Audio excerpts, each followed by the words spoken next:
Welcome to The Human Athlete, a podcast about life after sport and how to win it. I'm Jared Markowitz. I started this show because I've always been fascinated by what happens after the final whistle, when athletes have to rebuild purpose, discipline, and identity outside of competition.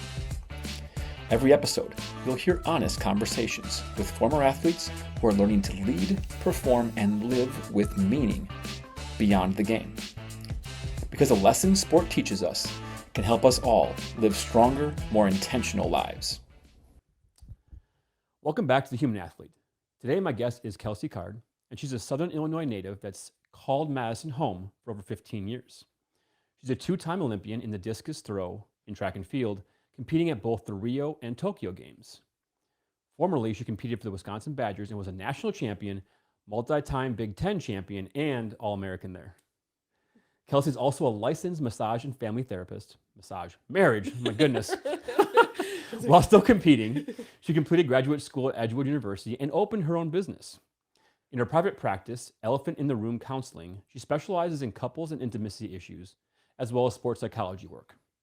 Additionally, she helps coach middle and high school athletes in the throws through UW-Madison, as well as through a local club and private lessons.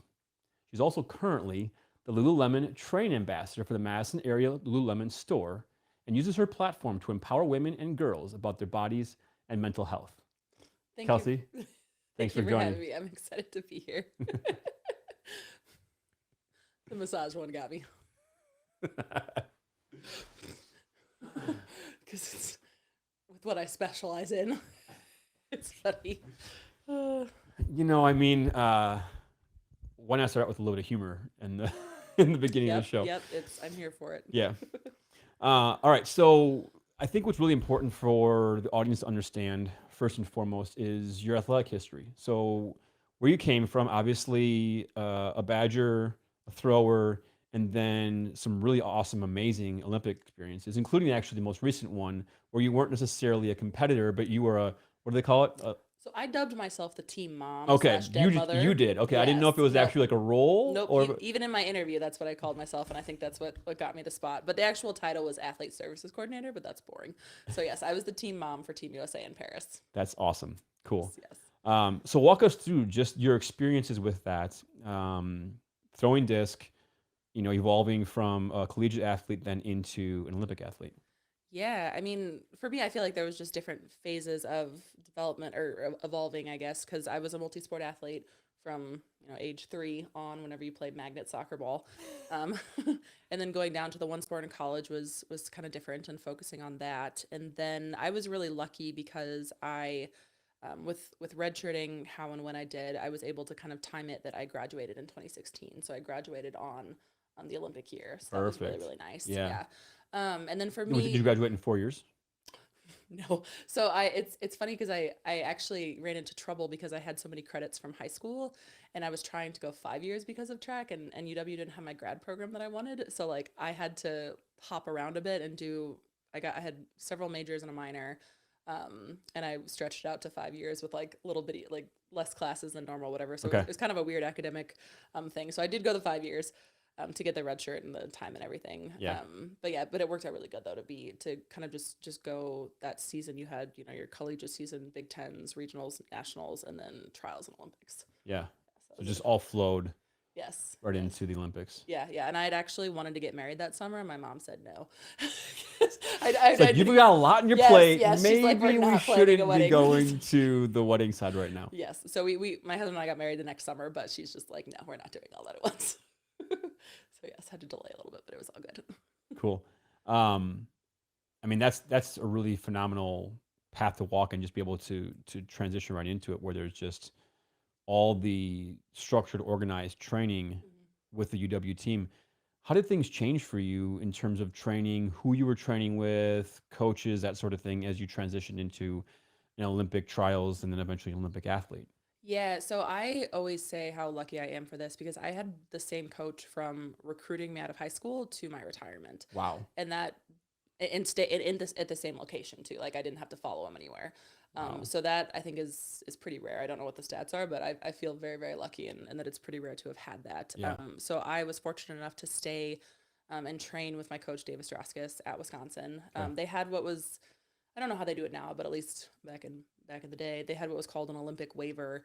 And so it allowed me to train and have access to facilities as if I was still on the team, just not competing for Wisconsin anymore. Got it. So it wasn't like extra, I mean, I was still another person, but it wasn't super stressful for my coach to still train me. And like, I got to train with my teammates still and have access to sports medicine, weightlifting, all of the things with that. And so my first year post-collegiate, I took time off of school because I knew I wanted to go to grad school, but I was like, I'll just kind of figure out, professional and see what that's like with track and field. I hated it. I hated doing just throwing. I could not handle that. So I then immediately applied to grad school and started grad school at Edgewood in the fall of 2017. And I'm so thankful that I did because I know that I know that a lot of athletes do it, but I don't know how they do just their sport. Like I gotta have something else going on. And two, and this, I think we'll talk about this later too, but I had always known that track was going to end at some point. And I also have always just had other passions and interests. Yeah. And so I felt fortunate and knew that I had to not put that on hold. And additionally, you don't make a lot of money doing track and field professionally in this country, especially as a female thrower. Yeah. So finances were a thought and an issue as well. So I did need to get the career going that was actually going to earn me income and be what I did for a living. Started as well. So it all kind of worked really nicely together. And Edgewood's program was geared towards folks going back to school or having full-time jobs. Okay. So I went to school at night and then trained during the day. And then when I started my internships, I just scheduled clients kind of how and where I needed to. And it really worked super well together. I feel really fortunate for how it all came out. So that's an interesting piece of the whole thing. And I want to get back to the Olympics at some point and just talk sorry. about some, no, it's okay. We'll touch on that, but I think it's a really unique path because I think for a lot of individuals who are listening and hearing this, it's sometimes hard to wrap your head around the idea that most Olympic athletes are going through this process where they have every fourth year they're peaking. There's going to be world championships and that kind of thing along the way. But in between, you're not getting paid. There's really not a whole lot of attention being paid to track and field in the United States, period. Maybe that little tiny sliver of the 100-meter dash. Yeah, or if you're a standout distance runner or something. Yeah. Yeah. But for throwing disc, I mean, you have to find another vocation. You have to find a whole nother path in conjunction with training really intensely for your sport. Yeah. You're exactly right. It's a bummer of a system. And I think that part of the reason that we do so well at the Olympics and just internationally in general with track and field is because of the collegiate system, the NCAA, because it's supporting athletes so they can train, go to school, get stuff, like do that. But then whenever they graduate and are on their own, so many fall off. And it's really, really hard because it's like it costs money to have access to a facility sometimes, to pay a coach, to have medical stuff, to travel, to compete. All of those things add up and are expensive. For sure. And so it's just, it's really hard because people are like, oh my gosh, you must have so much money. You're an Olympian or you're a two-time Olympian. I'm like, no, like that's not how that works. Like I was incredibly fortunate because I had the support of my husband and family. And then too, like I said, I was able to do my other career that would generate the income while I was training and competing. Like there were so many throwers, especially that I knew, who they worked like weird odd jobs, retail, whatever they could just to make money to pay for training, and that had flexibility for them to travel and compete. And like for a while, I don't know if they still are doing it, but Dick's Sporting Goods did a partnership with the U.S. Olympic and Paralympic Committee. And like, oh, Olympians and Paralympians work here. And like, so they, work whatever hours, but then they can still train and it funds their training. So it was supposed to be like, oh, this is a cool thing. But it's also like, that really sucks that they have to do that. Work at Dick's. Yes. And like, I had some friends who did, and they were always just like, we're on our feet all day, like all night or whatever it is. Like, I mean, probably, right. And if they're doing that, and they're probably working a job where they're stocking shelves after hours. So you're impacting sleep, which is massive for athletic performance, anything performance-wise. And you're doing a job that doesn't have any kind of fulfillment. That too, right? Yes, I mean, and I didn't even think about that part, but that's not great. It's mind numbing. Yeah. So it's really, really tough to be successful post collegiately in a lot of Olympic sports.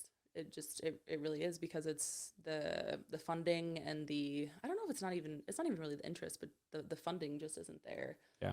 as it should be and as it is for athletes in other countries. Yeah.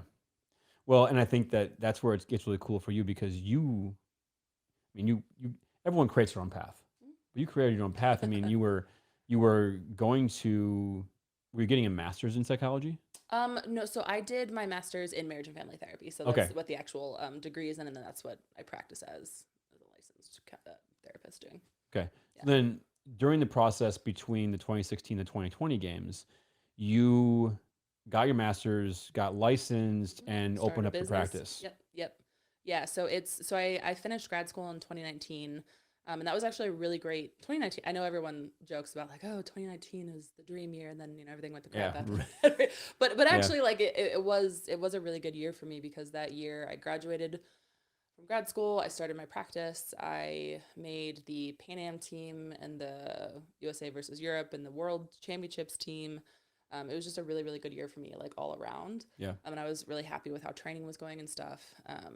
And so yeah, again, I was fortunate though, because in my line of work, by doing the private practice, I had complete control of my hours. So I could be flexible. I could see people in the evenings if I wanted to, or I could see people on the weekends, or just like, here, there, go, run over to practice. Because my office is actually like right by the hospital, isn't right by where I train. Okay. On campus. And so I just could bop back and forth what I needed to.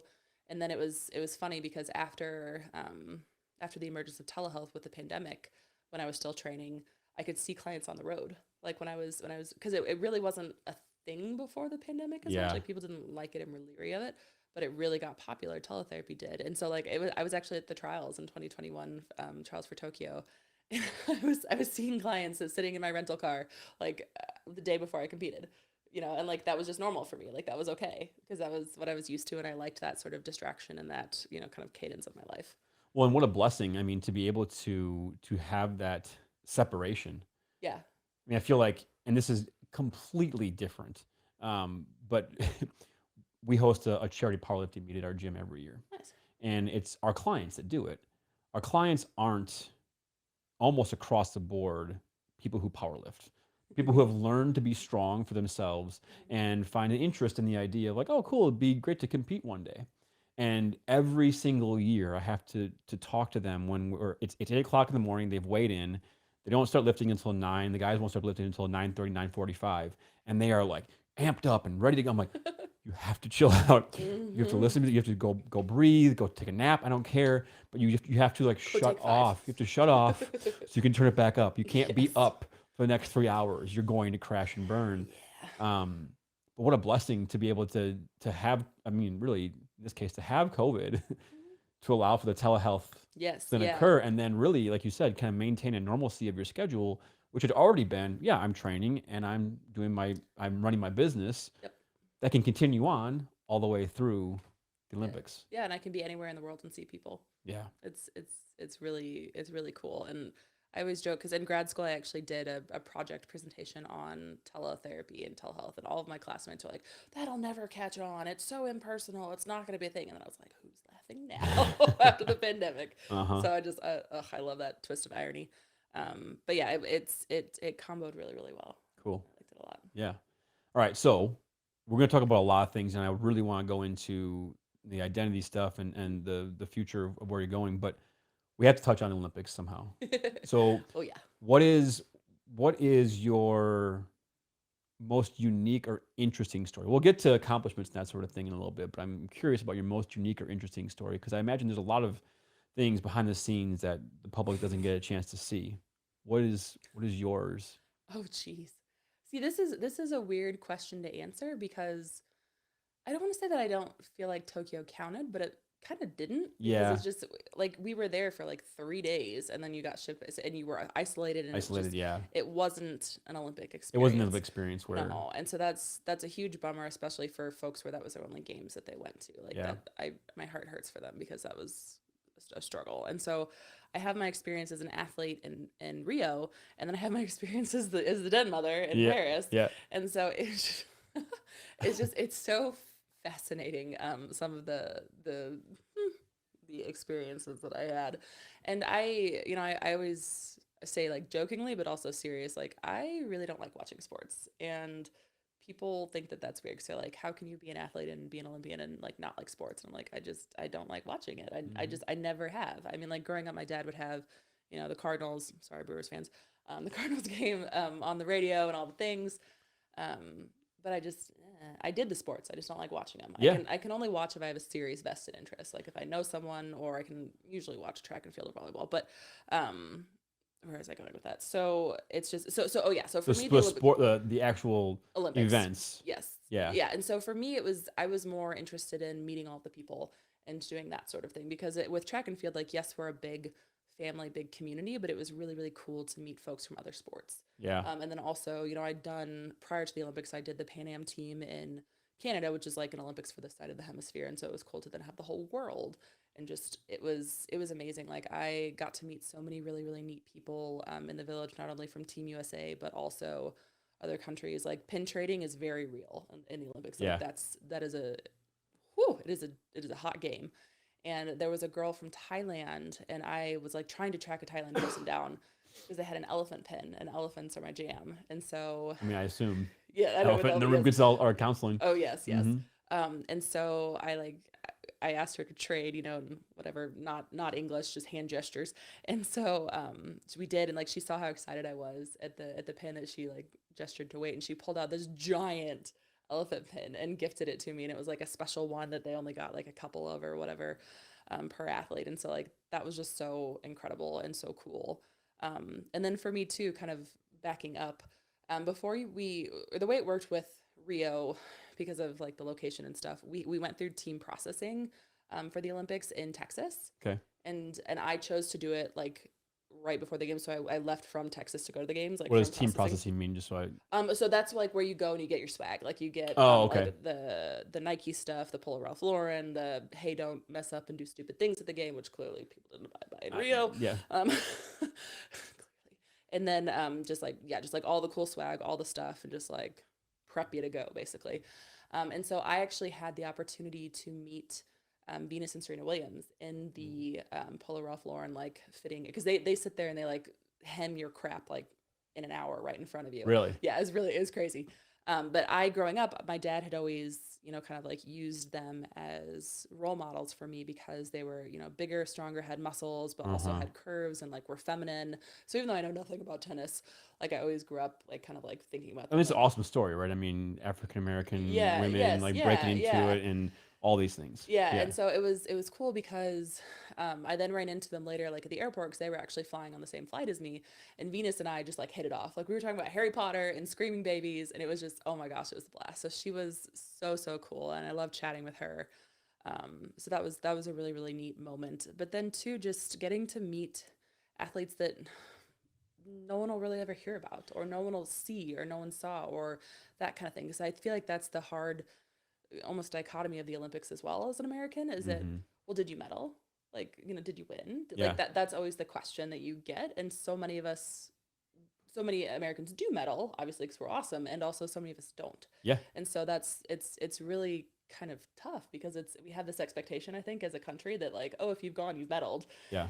And that's not always the case. And so there's so many of us that don't get seen or known, or, whatever it is, just because we didn't medal yet, mathematically, even going to the games is such a huge thing. So and I mean, we're talking about sports where you've poured your heart and soul into for a second, like a throwing. It's you get however three to 9 attempts, and they're a second and a half each, and then it's over. Right.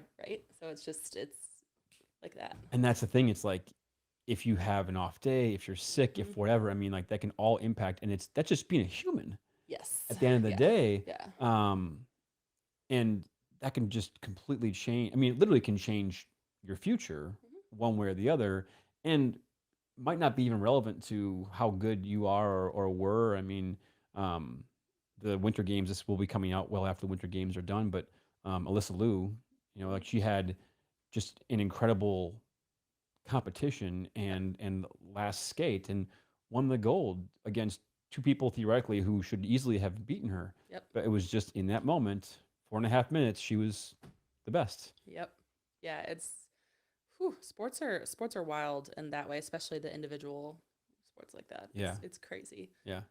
Yeah, because I mean with throwing, like it's just there's if someone catches a big throw, they may never come close to it ever again, but it didn't matter because they did it when it counted, When or it they did it counted. in that moment. Yeah. Yeah. Yeah. So what was your most memorable athletic experience, like as an athlete? Not the Olympics. Okay. So well, I'm gonna make it a two-parter. So my favorite competition was the trials in 2016. Okay. That was my favorite crowd because it was Hayward Field before they turned it into a spaceship-looking stadium. It was old school. It was original. Much better in my opinion. Yeah. But everyone was just wild about track and field there, and it was just oh my gosh, it was so exciting and the adrenaline and it was an amazing competition. And then my favorite competition was actually senior year Big Tens, and Okay. it was at Nebraska. And so I predominantly did shot and disc, and then I did weight throw indoors. And a couple of weeks before, so weight is the indoor version of hammer, essentially for our purposes. Okay. And so a couple of weeks before Big Tens, my coach was like, "Hey, for fun, do you want to just like toss the hammer just for gigs, And I'm like, okay, sure, because it was on day one. Like we weren't going to change our training. We were still going to set up for the next 2 days, but so we're going to have fun with it. Yeah. And it was a blast. Like it was the most fun I think I've had competing because I didn't care in this. Like Yeah. it was for fun. It was purely for fun and make the Minnesota coach mad. And we super succeeded because I beat out his girls and ended up getting. I got third place, like at Big Tens, just like the first time I'd ever competed in it, like for the heck I'm of a it. thrower, Yeah. generally, I guess. Yes, yeah, and like the Minnesota coach afterwards, like, I'm so glad you're graduating. Like he was so mad at me, but it was so much fun and just freeing because there was no pressure, there was no expectations. It was just for the fun of it. I did a heavy lift that morning because I was prepping for the next 2 days. Like Yeah. it was just, yeah, it was. That's probably my favorite competition memory. Like just out there doing it, like the pure joy of the sport. It was hilarious. I absolutely love that because I think that's it, right? There's so much, and the higher you go, Yeah. it just becomes demanding and critical, and there's just stress and Yes. nervousness and all Yes. these things associated with it versus like at one point you just love doing this. And it was actually like terrible because the sun had gone down behind the building. Like, so we were in the shade and it was cold. And like my mom like had to go get this raggedy blanket from the car. Like it was terrible. Like it was ridiculous because I was just out there like having fun, whatever. And it Yeah. was, I did good. It was funny, but it's just that was really, really cool and a nice way to end my Big Ten go. I mean, and to me, from an athletic perspective, it's why anybody wants to keep doing something athletically. Yeah. Like for you now, as somebody who's teaching other kids, and do you still throw? No, so this is I don't know if it's just the way my brain works, but other than just like jokingly shagging and tossing him back, I have not thrown a discus since Tokyo. I feel like I got real cold turkey. it's a case for a lot of athletes. I feel like though, and I think there's nothing wrong with that because like we were talking about before, it's like the joy kind of got pulled out of it for you. Yeah. And maybe at yeah. some point they'll come back for you. Well, and see, that's the weird thing about my sport too, though, is it's not like, oh, let's go play a pickup game of basketball or like let's go Yeah. for a run. Like who says let's go for a throw? Yeah. Like it's you don't just go. Although I have thrown off parking lots into pastures and fields. Don't get me wrong, I've done that. But you don't just like go do it, right? Like so Yeah. that's I think one of the weirder or the harder parts of my sport is that you have to have a concerted effort to do it. It's not just like go pick up and do. So Yeah. that's the thing. But to be fair, there are, there's masters competitions and those are adorable and all the things. So Hey, I'm running 100-meter sprints in Masters. do you see that 90-year-old doing the 100? I They know. could beat me and they're pole vaulting still. That's terrifying. But yeah, so maybe someday with that, but it is one of the harder ones I think to do kind of like for funsies, I would Yeah, say. yeah. With that. But, I get that. yeah, maybe we'll come back though. Yeah. But I think that like transitioning yourself into physical activity that's no longer necessarily competitive. There can be a competitive component to it, but finding things that you really just enjoy doing. That's been a real mess. Yeah. So yeah, if I ever get around to writing my memoir, I'm going to talk all about this. It's so and I've actually done a lot of work on my own in personal individual therapy with this because and I saw a sports psychologist when I was competing and training and completely changed the course of my career. 10 for 10 recommend. But Positively? oh yes, Yeah, yes, okay. amazing. I wanted to quit and go home halfway through. I was like, I'm In done. I'm out of here. in your Olympic In experience? Okay. college, yeah. Okay. All right. I was like Audi 5000. But Okay. I don't like exercising. Like I don't like working out. I don't like I'm saying all these weird things that don't match up with like what I've done athletically. Like don't like Sure. watching sports. Don't like Yeah. working out. I do enjoy playing volleyball. I do like that. Okay. But other than that, like I don't know how to exercise for fun because I was never allowed to. And so this is something again that I've had to process a lot is like because of my family, my parents, especially my dad, it was you couldn't do something for fun. You had to do a sport to be the very best that you could at it, and you had to do all the extra things, or you were letting the team down if you Mm, weren't. You were letting everybody else down if you didn't do all the things. sure. And like, don't get me wrong, I wouldn't have done what I did without my parents and my dad being the way that he was, and also there's a cost to that, right? Yeah, there's And it's I an wouldn't and change it. statement. Yeah, yeah, Yeah, I yeah. wouldn't change it. And also, I've had to do a lot of work now as Yeah. an adult and things with that. So that's been really really hard for me in retirement is to find exercise that I enjoy. And like I said, I have done some rec league volleyball stuff, and that's really fun. I get a little too intense and I almost got a concussion.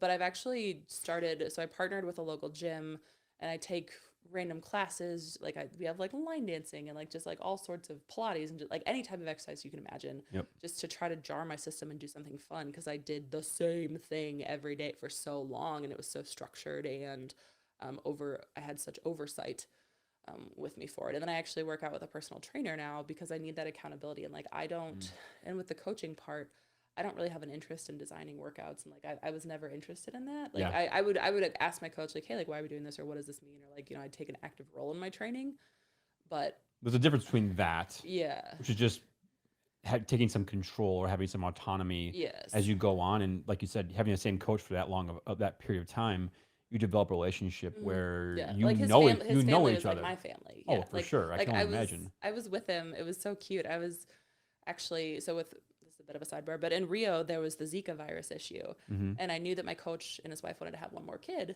and so I told him I was like, hey, look, like the Zika thing is happening, and like it's messing even with the guys' stuff with having kids and all the things, and so I was like, you and Katie better work this out, and so we were actually at practice one day in Rio, and his wife sent him a picture with their kiddo, like the pregnancy stick or whatever. So I was with them when he found out that they were That's expecting their super second cool. kid. Yeah, That's yeah. It was the awesome. longest pregnancy ever. Oh my gosh, because I couldn't say anything. But it was so much fun to be a part of that. And it's just like his kids I've babysat for years and Nice. seen him and Yeah. so he I mean like he and his wife and kids are family. But it's just it's tough because I when you graduate and you or when you turn professional and then whenever you retire from sport you leave this system of structure that you just shape your whole life around. Like don't get me Yeah. wrong, obviously I had so many other things that I was passionate about, but it was just like this unspoken, okay, track and throwing and training is there, everything else I make fit in around it, but this is like the home base that I come back to and I can rely on. And so when that was gone and I didn't have workouts written, I didn't have expectations. I didn't have people that I didn't want to disappoint and let out, which I worked on that in therapy too. But it just that was really really hard for me to not Yeah. have the structure and stuff there. And like I said, I never was allowed to or learned how to do physical activity for fun. Yeah. So that's again even now at 33, I'm still trying to figure out. Well, and it's interesting because I think as you're saying that, I'm thinking about it. And I'm thinking back to your experience and again, Olympic athlete experiences where a lot of times what I've thought about is the identity loss Yeah. the athlete goes through of now I'm no longer an athlete and this kind of cliff you fall off of because I've achieved this elite level and then all of a sudden I don't. What you're talking about, I'm actually hearing a lot also in interviews I've had, and I think it's something that's maybe even more unique with an Olympian is that you got the opportunity to get clear on your identity and be like, wait, no, no, no. Mm. I'm not going to be just an Olympic athlete. I'm going to take my time. I'm going to find my profession while I'm still a competitive athlete. However, when you had all that opportunity, you created pathways to be able to do what you were doing and still had tremendous structure with your training. And so what you lost was this the guiding massive star. this massive piece. Yeah, this massive piece of your schedule. It's almost like your 40-hour a week work schedule, which was training, is now just removed, and you go, okay, well, you're 30. Well, you're 33 now, but Yeah. 31, 32, 29. 29. Okay, Yeah. and pull this away, and Yeah. what are you gonna do with your time now? Yeah. That was whew. That was not wasn't is still not fun. Um, yeah. Well, so back to kind of start to go back and then catch up with the identity piece. I said I always knew track was or sport was going to end, Mhm. and even though I felt expectations to like go far and do things, it was just like that's not only me. And it's always been challenging because some people only know me as the athlete and some people only know me as a therapist, and Yeah. so it's kind of interesting now. But I just somehow that I always knew that there was going to have to be something else because again track isn't lucrative, and I don't like I didn't want to go and be a coach. I didn't want to be a sports manager. I didn't Mhm. want to do something in sport. So I think that also made it even more like, hey, you've got this separate thing kind of going on. And so even in college, like I harped on that and I prioritized that with like I said with my degrees and things there. But so many athletes don't think about that, and so many that fall off the cliff after we graduate because they don't go professional. Like Mhm. there's the huge loss there, and then professionals when they retire too. There's loss there. So there Without has been a question. shift in the industry with some more focus on that with identity and transition from sport. Mhm. But I felt that I did a lot on my own to overcome that, and I felt really glad to have that awareness of Yeah. prioritizing that. But it was like you said, it was the loss of for me it was the loss of the structure, which is really hard because the way my brain functions, like I need that, so that was really challenging. But then too, just the family aspect of it, like these people Mm. that I saw every day, like the hours that I would spend with my coach or with my teammates or just with like the facilities folks or like our facilities by softball, so I saw the softball girls, like it's just I missed my track family, and like even my friends on the circuit, like the professional circuit, they're from all over the country and world, and I don't say no reason, but like I didn't have a way to see them really anymore, Right. because I wasn't just seeing them 10 times a year at meets in the Yeah. spring and summer. And like you said, you're not so invested in it. You're going to go and just keep coaching it and just Yeah, keep yeah, following right along in the pathway, like some athletes do, yeah, and yeah. they maybe like feel really drawn to that, or in some cases they don't know what else to do, and that's the choice that they end up Yes. making while they're trying to figure out what is it that I want to do. Yeah, well, Um, and like I joke that I was like the grandma of the team though, because like I was still around, like because I even now I still show up to practice, take the dog out there, hang out and everything.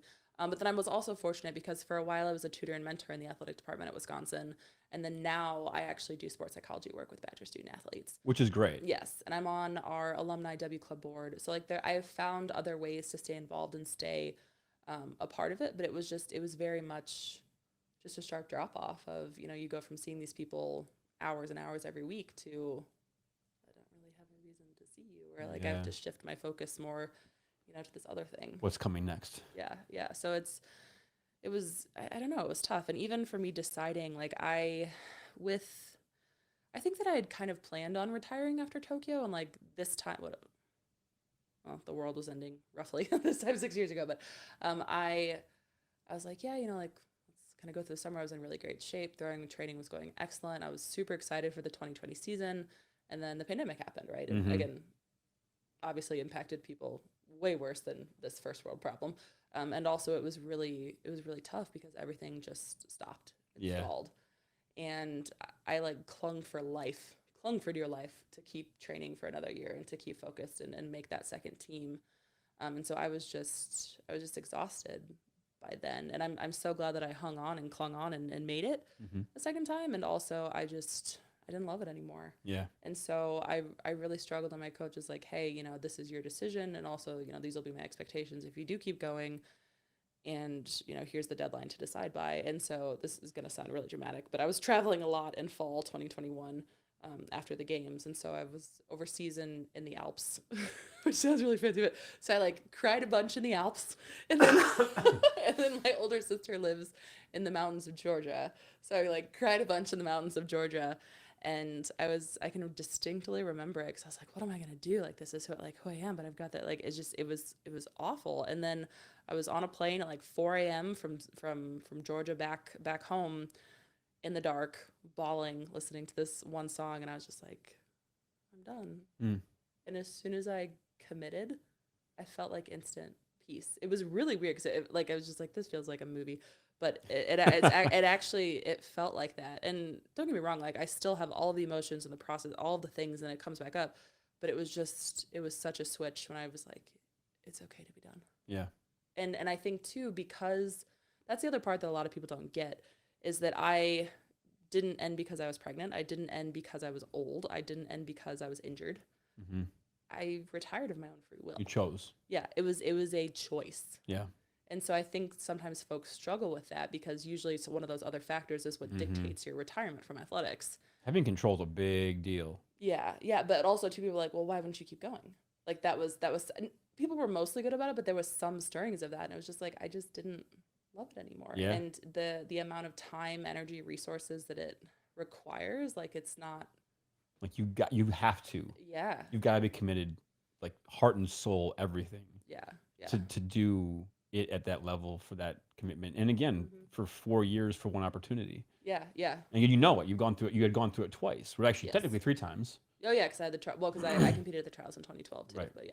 I mean the 2020 and then 2021. Oh shoot! Yeah. Sorry. Yeah. Yeah. That even my bad. that part's of it. But like to go through that and then go, I've done this and I just don't have the heart in it to do one more. And it's too like I'm still pondering going back for a doctorate, just because I have some goals and dreams with my therapy career. But it's like I really enjoy my work as a therapist too. Yeah. And again, financially as well. Like I felt super fortunate to have the support that I did because my husband, works at Wisconsin, so he carries all the benefits and all the things. Yeah. And so I was really fortunate with that. And also like I felt like I wasn't contributing in that way, like to us, like to the family, financial structure, the wealth structure, whatever you want to call it, our goals and stuff. Which again, like there was never any pressure from anyone with that because they were just like, you can only do this once, do this as long as you want to, type deal. So I felt supported, but it was also just like I want different. Yeah. Well, and I think that at a certain point, like you said, every athlete in any sport realizes there's going to come a time where this is going to end, and it's going to. I mean, hopefully, right? Fingers crossed that you're going to have a really long life. Yeah. Well, that's the other after thing sport too. ends. Yeah. Yeah. Like this body, like squatting 500 pounds, like that's not going to be good in 20 years. My mom's already got 2 fake knees. So does my grandma. Yeah. Can only imagine what I have waiting for me. Good Lord.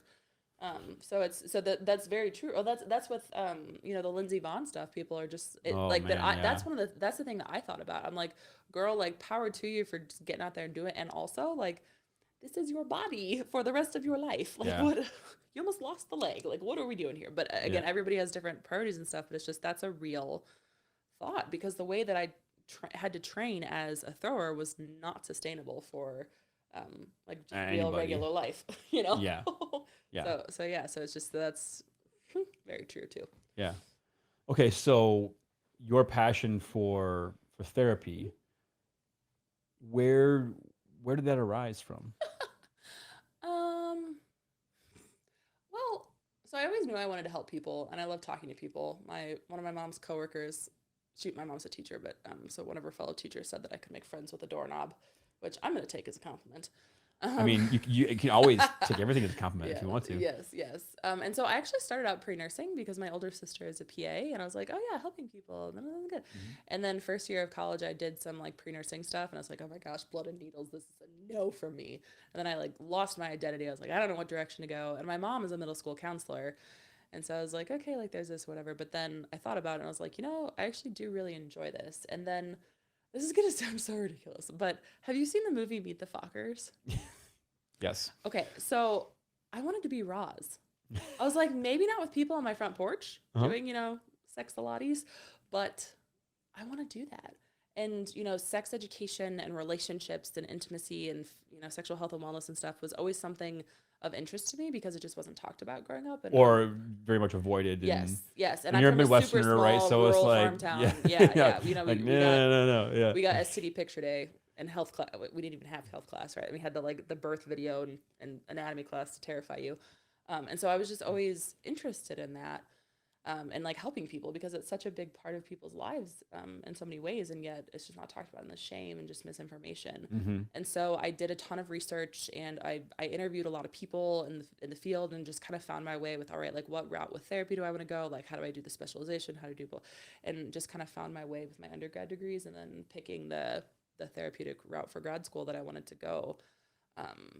And so yeah, so it's something that I know it's kind of random, but I really, really love it. And it's so empowering or it's so fun to empower folks with their own bodies and to educate people, and just erase shame and give freedom, to a lot of things. So yeah, so my specializations in couples and intimacy issues. Not massage. No, yeah, not massage.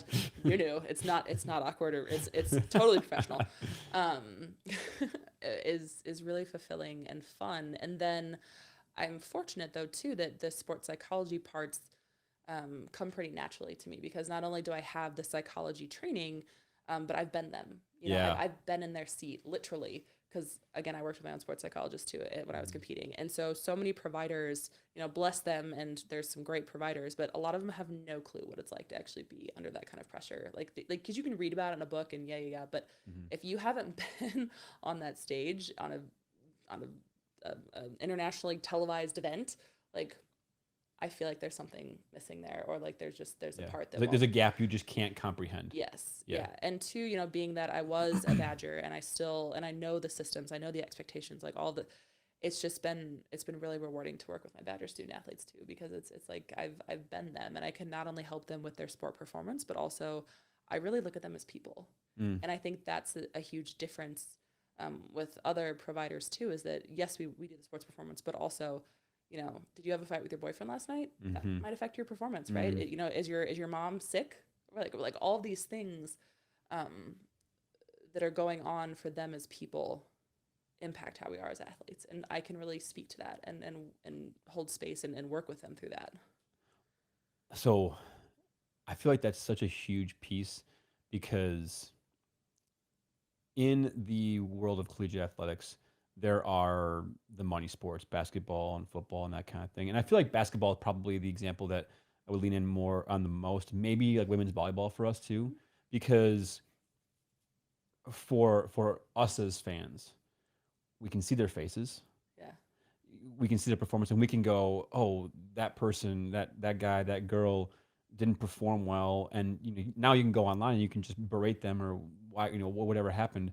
And rarely does someone come back and say, hey, they're just a human being. Yes, they're a kid. They're just a That's human being. And they're not even they're not even an adult yet. Nope. Let No alone frontal lobe development. let alone they're not 25 yet, right? They haven't even finished developing their brain Oh my yet. gosh, yeah. And then you add to the fact like they're an athlete. So guess what? They're probably having guy or girl problems. They're probably having academic things going on. They can certainly have family issues going on. I mean, if they're a Oh, first yeah. generation college kid and their family is from a lower income, whatever, and all this stuff, they Yep. got a scholarship, and like all kinds of things that can be weighing in on them with that. There's such a myriad of things that for, again, one small speck of time that you catch them on the court performing, and what's all going on in their lives that caused it to be not the best. Yeah. Um, That I would say that's something that drives me, again, like I'm a terrible sports fan, but like it drives me nuts when I'm at sporting events and people are in the state like commenting on the athlete and like saying these derogatory negative things. I'm like, that's a little 19-year-old out there. That's a little 20-year-old out there. Like Yeah. they probably don't even know how to make an egg for breakfast. Like goodness gracious, you know, like it's Yeah. just that's so hard for me. And it's funny because like we have to do you have to like have all this paperwork and training about, you know, like obviously comply like HIPAA and privacy. Yeah, There's right. this like, oh, like make sure, you know, if you're dealing with high profile people, like it's, you know, you can't like bug them, and I'm just like, I don't really care, like because I worked with high profile, and I'm just like, how'd the game go? Like, did you win? And they'll look at me, I'm like, I don't actually know if you won or not. Tell me, because like I don't. Not that I don't care, but like I would rather hear from them how they felt like it went, and like I Yeah. don't know, and I have no preconceived like ideas or like well, this went badly, or like you guys lost to this, blah blah blah, or like, I mean, if they win, I try to, say good job for that. But it's just like I meet them where they're at and meet them as Yeah. people and Because meet they're them as humans. college students. Yes, yes. And so like it's fun for them because there's not because like I don't care about that. I care about them as people and how that then relates to them as an athlete. Like the athlete is only a component, a sliver of their identity. Yeah. And so I really really love working with the kids with that because it's just I'm very real for that, and like I don't. That's not what's important to me, and like I'm not like, ooh, I gotta work with it. Like it's like, oh, they're so and so. Like yeah, we talked about geometry last week. Their TA is a butthead. Like I don't know, whatever it is, right? Like Right. so it's yeah. I really enjoy that, and I saw that actually. This is a bit of a branch, but in Paris, especially with like the skateboarding and like the Okay. BMX teams, they have their own team. Mom, she's awesome, but like these guys are kids. Oh yeah. The state of their room, because I had to go, like I had to help like clean up crew after everybody left the village. Okay. Oh my god, like half-eaten bowls of cereal, half a banana under the bed, like just like stuff, just like these are kids. Because And like they literally live at home with their parents. yes, well, or And like they just like are training and everything is done for them. Like one of the skateboarders, oh my god, she was adorable, but she came down and like because she's super fun and she reminds me of Luna Lovegood from Harry Potter, but she was coming to get a snack in our area and I was like, oh, like blah blah blah, what you doing, head to practice? And she's like, oh yeah, I did it. And I'm like, oh, like where's your skateboard? And she paused, just like, oh yeah, I might need to take that to practice with me. Like, I'm just like, I can't. And then there was a rower. This is another favorite memory. There was a rower who he spilt like so beet juice is something that like athletes take. Yeah. He spilled beet juice on his podium outfit and he was freaking out. And so I'm sorry, I'm like shouting. white. Yes, he was freaking out. And so like so we had to figure out how to get it out and like he like scrub it and he actually ended up being able to get a replacement jacket. But like it was just it's like laundry. Like stains. Yeah. Here, let me get my Tide to Go pin. You're like, it's just, and so like, that's what I love. And that's what brings me joy, interact. Like Katie Ledecky, oh, heaven forbid, we could not get the espresso maker working. Like I had to video chat my father-in-law. Luckily they were overseas too, because they were going to come watch the games.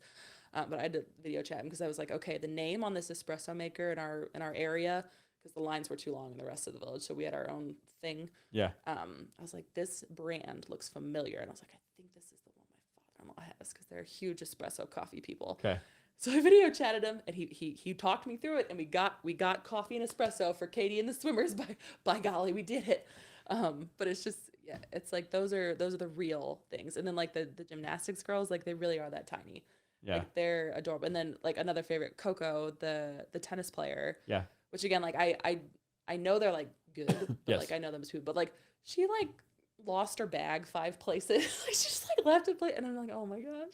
So it's just that like that's what I love about it. That's what I love about the Olympics. That's what I love about my athletic experience and what it afforded me is getting to meet all those people and see them as humans. Yeah. And interact and engage that way. Like I love that, and that's why I really really loved my role in Paris. Yeah. It was a lot of fun. Sorry, I went kind of all over. No, there, you're but it's okay. just- No, because this is cool because I think this goes into sort of the final piece of this, which I feel like is you're coaching throwing still a little bit. Yep, yeah, with younger not girls. a ton, but I do some with that. Yeah. And then you're so Lululemon ambassador can mean a lot of different things to different people and that kind of things. But what I really like about what you said in your bio was kind of why you're doing it. Yes. Yeah. And so that's And this is just coming, just audience can know too, and they like probably figured out at this point, like I'm a girl dad, right? So I've got twin 9-year-old daughters, and I feel beyond blessed to have daughters. I don't feel like this need of, oh, I have to have my lineage carry on. I need a boy or anything. It's just like I have 2 incredible human beings that are twins and yet totally different. Oh yeah. And they just have a love for physical activity, and I love that. And so it's just trying to support that and everything. And so the things you're talking about, going back and coaching, throwing, I think anybody who is a kid is just involved with sports at all, they hear Olympics and they think like they put you on a pedestal in a great way. I feel like of like, you're an Olympian. Like, oh my gosh, like I get to learn from an Olympian. This is amazing. At least in my mind, that's what They envision for do, the and I have to kids. remind them that I am a normal person. Yeah, I'm fair. just me. I'm just K Card. Yeah. But it's funny because I was at a playground the other day, and there was a little girl. She's like, I want to go to the Olympics and ice skating. And I was like, oh my God. It was so cute to hear that, and like it's just these are the things I feel like that tie us together and like unite us. Yeah. Right? Is sport, is movement, is that sort of thing. Like I remember when I first like heard of the Olympics, I was in very young elementary school, and like one of my classmates' great aunts or step aunts or somebody had medaled in Sydney as a rower, and so like she came to talk to our second grade class or whatever, and so like that was my first sort of exposure with it, and that Yeah. like always stuck with me. And then I remember in high school, I'm like Spencer Kick, he he had raging ADHD, but he like whenever they announced Rio as the host for 2016. I think we were like sophomores or something in high school, and he's just like, "You're gonna be there," and, and like it was this whole thing, and I distinctly remember sitting in Spanish class and him like saying that because it came up on the morning news or whatever that we were Sure. watching, Looking. and yeah, so it's just those little like blips or pieces, but they just tie us together in so many ways. Yeah. It's funny. So for you, what is the consistent message that you're giving out? Because I'm assuming as Lululemon ambassador, right? Yes. You're on different, we'll call it stages, but just places where you can be a presence and Yes. have an impact and that sort of thing. But what is the message that you're giving to girls? And I'm asking this really because of, as a father, as a girl dad, the message I feel like always just comes off a little bit differently when it's coming from Oh yeah. a male than from a fellow female, and a fellow female who's been a pretty competitive athlete. And so Oh, I'm curious what your message is to young girls. well, it's interesting you say that because I always did better with male coaches.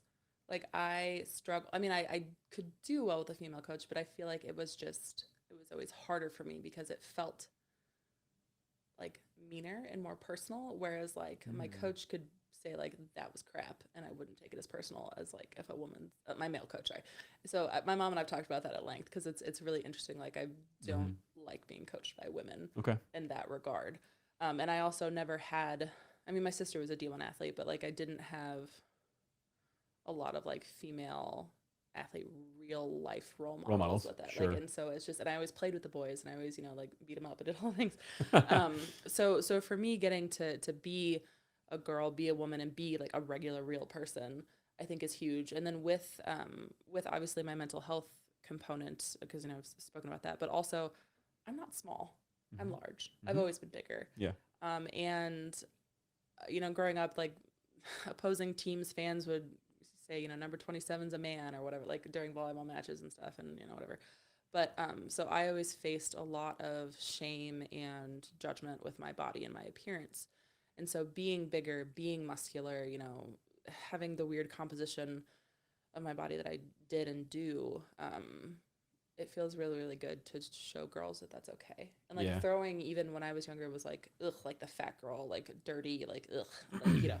And so getting to kind of reclaim that and like challenge, the definition of what being a thrower is and can look like. Because even at the Olympics, like, I don't look like a discus thrower. Like, I'm short. My wingspan is actually shorter than my height, much to my coach's dismay when he figured that out. Like, I don't mathematically make sense of that. The Germans are like 7 foot. Like, I am a weird looking discus thrower. Sure. And so, back You- to You're not built for it per no, I se. don't, you wouldn't pick me out of a lineup to do it. Yeah. And so, I mean, I'm not short necessarily, like by average, but like I'm not that. And so I like to be, I like to be a representative of, plus size or bigger bodies, or it's all about what you can do with your body and moving and feeling good and what works for you. Yeah. Because again, there's just so much shame and just like self-image issues and self-confidence and stuff that I struggled with, and even now I still do, and I'm working on it.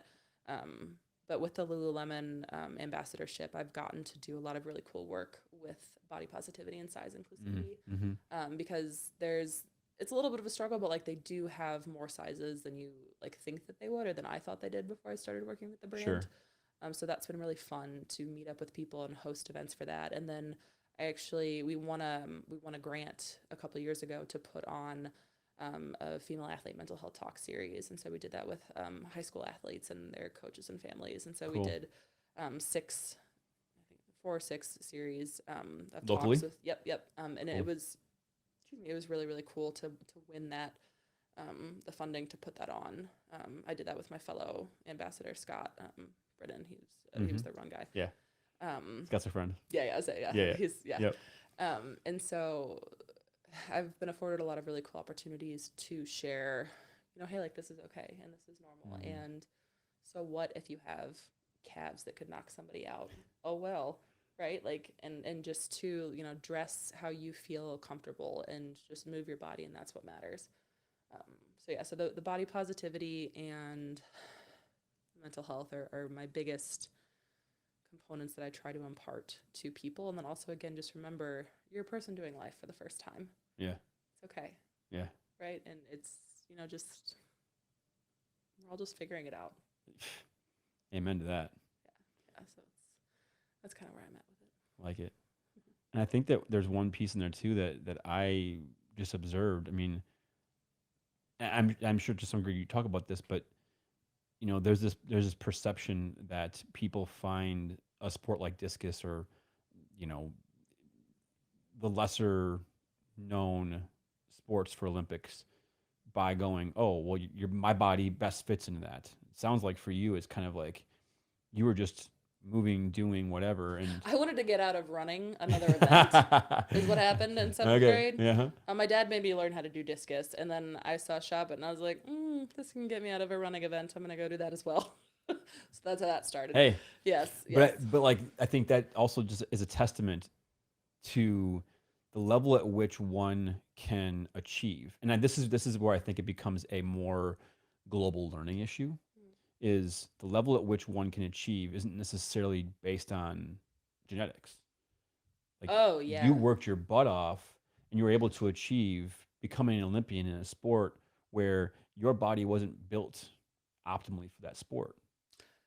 Yes and no. And I actually have a lot of imposter syndrome about various things and abilities, but it's funny because like the characteristics that you would typically associate like with discus, like height and wingspan and like those sorts of things, I don't have. Yep. But I compensate in others with like fast twitch and other speed and strength and explosiveness. Yeah. Right. And so it's that's what I think is so amazing about athletics, and especially women's athletics, and then even just track and field, is like the range of bodies that can do the different things. Like it is incredible. Like my best friend, when we were freshman roommates, and she was a distance runner for UW, and she actually ran at the trials in 2020 for a marathon. But like we would get back to the dorm, she'd be like, oh, I just casually ran 15 miles. And I'm like, oh my God, I was dying just walking out to go get my discs back and forth.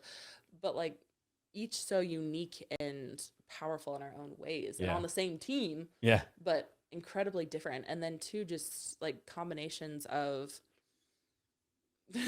again, just like genetics and just what comes together and what you can hone and grow and what you choose to nurture and what you don't. Like it's so cool and fascinating. And you can't look at someone and make a judgment or decision, because again, like I always growing up was morbidly obese on the BMI, and like that was always a thing when I was whatever. But then when I got to college and stuff, I was like, this is actually the body that I need to, like I need to be bigger to do what I need to do, right? Like there's a balance to it, of course, and also it's just like this is okay, like this is good, right? So it's just, but so I kind of veered off a little bit, but it's just it's so cool to see what people are capable of, just depending on a whole bunch of different factors. Like don't judge by how they look, or like I said, if you just looked at the lineup of the discus throw, like you'll see a range.